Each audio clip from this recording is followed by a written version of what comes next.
পৃথিবীর শুরু থেকে শেষ পর্যন্ত ঘটে যাওয়া অনেক যুদ্ধের ইতিহাস আমরা শুনেছি শত শত জয় পরাজয়ের গল্প। তবে আজকে আমরা এমন এক যুদ্ধের ইতিহাস শুনব, সেটা কেবল জয় পরাজয়ের লড়াই ছিল না, ছিল মুসলমানদের অস্তিত্ব টিকিয়ে রাখার লড়াই। যদিও সেই যুদ্ধে অংশ নেওয়ার ভাগ্য আমাদের হয়নি, তবে আজকের ভিডিওটা সম্পূর্ণ দেখুন। এক মুহূর্তের জন্য হারিয়ে যাবেন 1400 বছর আগের সেই বদরের প্রান্তরে। আজকের এই ভিডিওতে আমরা জানব বদরের যুদ্ধের ইতিহাস এবং ইসলামের সবচেয়ে বড় শত্রু আবু জাহেলকে কিভাবে হত্যা করা হয়েছিল। যখন কুরাইশদের অত্যাচারে অতিষ্ঠ হয়ে মুসলিমরা মদিনায় হিজরত করলেন, তখনও তাদের পিছু ছাড়েনি কুরাইশরা। তারা মদিনার চারপাশের বাণিজ্য পথগুলো ব্যবহার করে মুসলিমদের অর্থনৈতিকভাবে দুর্বল করার চেষ্টা করছিল। ঠিক সেই সময়ে কুরাইশদের একটি বিশাল বাণিজ্য কাফেলা সিরিয়া থেকে মক্কার দিকে ফিরছিল, যার নেতৃত্বে ছিলেন আবু সুফিয়ান। মহানবী সাল্লাল্লাহু আলাইহি ওয়াসাল্লাম এই কাফেলাকে প্রতিহত করার সিদ্ধান্ত নিলেন, মূলত কুরাইশদের অর্থনৈতিক মেরুদণ্ড ভেঙে দেওয়ার উদ্দেশ্যে। কিন্তু আবু সুফিয়ান এই খবর পেয়ে মক্কায় বার্তা পাঠালেন। ফলস্বরূপ আবু জাহেলের নেতৃত্বে মক্কার গর্বিত কুরাইশরা তাদের কাফেলার সুরক্ষার জন্য এক বিশাল বাহিনী নিয়ে বদরের দিকে রওনা দিল। ঐতিহাসিক বদরের প্রান্তরে মুসলিম ও কুরাইশরা মুখোমুখি হল। দুই বাহিনীর মধ্যে পার্থক্য ছিল আকাশ পাতাল। কুরাইশদের ছিল 1000 জনের বিশাল বাহিনী, যাদের কাছে ছিল উন্নত মানের ঢাল, তলোয়ার আর ঘোড়া। অন্যদিকে মহানবী সাল্লাল্লাহু আলাইহি ওয়াসাল্লামের নেতৃত্বে মুসলিম বাহিনীর সংখ্যা ছিল মাত্র 313 জন। তাদের কাছে ছিল মাত্র 2টি ঘোড়া, 70টি উট এবং সীমিত কিছু অস্ত্র। মহানবী সাল্লাল্লাহু আলাইহি ওয়াসাল্লাম একটি অনন্য রণকৌশল অবলম্বন করলেন। তিনি যুদ্ধের স্থান এমনভাবে নির্বাচন করলেন যেন মুসলিমদের পেছনে থাকে উঁচু বালির ঢিবি এবং কুরাইশদের সামনে থাকে সূর্যের আলো।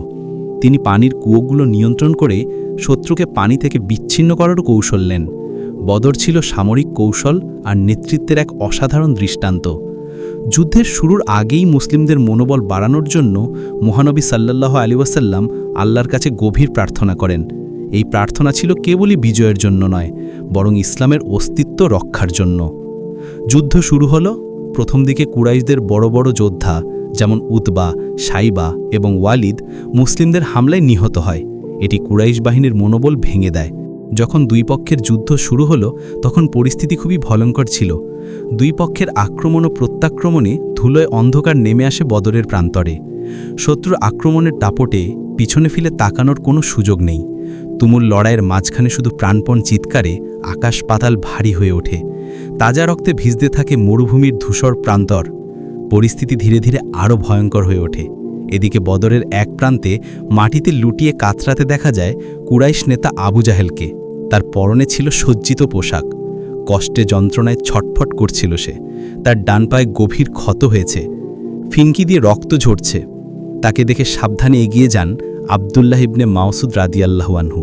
তার হাতে খোলা শমশের, চোখে আগুন, তার চোয়াল ছিল লোহার মতো শক্ত।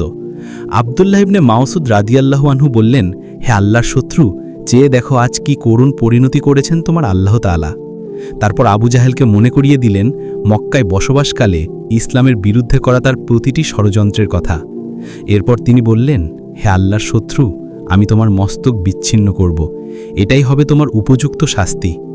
আবু জাহেল তখন বলল, মৃত্যুর আগে তোমার কাছে আমার একটি অনুরোধ।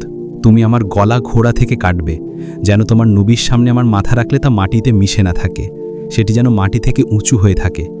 এমন ঘৃণিত মৃত্যুর মুখে এসেও সে তার অহংকার থেকে বের হতে পারেনি।